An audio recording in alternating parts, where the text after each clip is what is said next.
এই মামলাটার ক্ষেত্রে আমরা সবচাইতে বেশি উদ্বিগ্ন যেই পয়েন্টটাতে, সেটা হচ্ছে যে এই মামলার সাথে অজ্ঞাতনামা প্রায় 25 জন এবং নাম উল্লেখ করে খুবই পরিচিত কিছু ইসলামী ব্যক্তিত্বকে এই মামলার সাথে ভালোভাবে এই মামলার সাথে জড়িয়ে দেওয়া হয়েছে।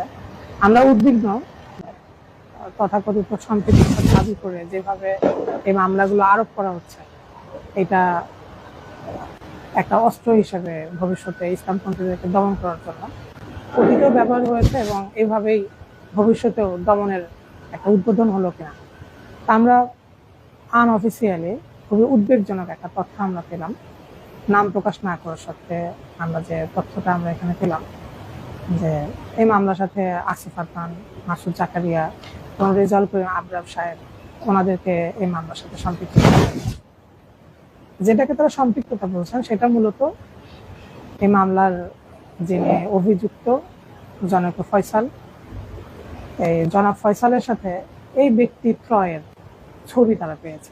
এই ব্যক্তিদের সাথে তার অনেক ছবি ছিল এবং এই ব্যক্তিদের বিভিন্ন অনুষ্ঠানে তিনি যেতেন এবং তাদের বক্তব্য থেকে তার বক্তব্য অনুযায়ী যে তিনি অনুপ্রাণিত, এটাই হচ্ছে যে তাদের ভাষায় সম্পৃক্ততা। এবং এই সম্পৃক্ততার অভিযোগে সন্ত্রাস বিরোধী আইনের মতো এরকম গুরুতর একটা আইন, যে আইনটা এখন মানুষ হত্যা, গুম খুনের সাথে সম্পৃক্ত, ছাত্রলীগ, আওয়ামী লীগের এই খুনিদের ব্যাপারে যে আইনটা ব্যবহার করা হচ্ছে এখন খুনিদের জন্য, এরকম গুরুতর একটা আইনে তাদের ব্যাপারে মামলা দিয়ে দেওয়া হলো, এরকম গুরুতর একটা আইন।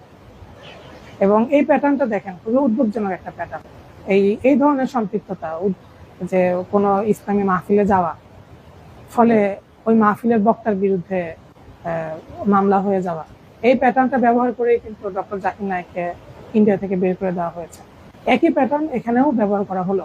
এবং আরো উদ্বেগের বিষয় যেটা, যারা এই কাজটা করলেন তারা এই কাজটা যে ভুল হচ্ছে এবং এই কাজটা যে আইনত এটা যে সামাজিক এবং মানবিক দৃষ্টিকোণ থেকে এটা অনেক গুরুতর একটা অপরাধ, এবং এরকম একটা আইনে যার ব্যাপারে মামলা দেওয়া হবে তিনি সামনে যে ধরনের পেরেশানিতে পড়ে যাবেন, এই পুরো বিষয়টাতে তারা বেখেয়াল। এই পুরো বিষয়টা সম্পর্কে তাদের কোনো বক্তব্য নাই।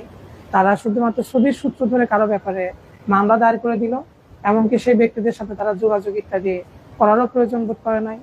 সেই জন্য আসলে আমাদের বের করে নিয়ে আসতে হবে যে এই মামলাগুলো কিন্তু নিছক মামলা না, এই মামলাগুলোর পেছনে বড় কোনো একটা উদ্দেশ্য আছে। এখানে উদ্দেশ্য হচ্ছে যে ইসলাম পন্থাকে চাপা দেওয়া, তাদেরকে চাপের মধ্যে, ধমকির মধ্যে রেখে দেওয়া, এটাই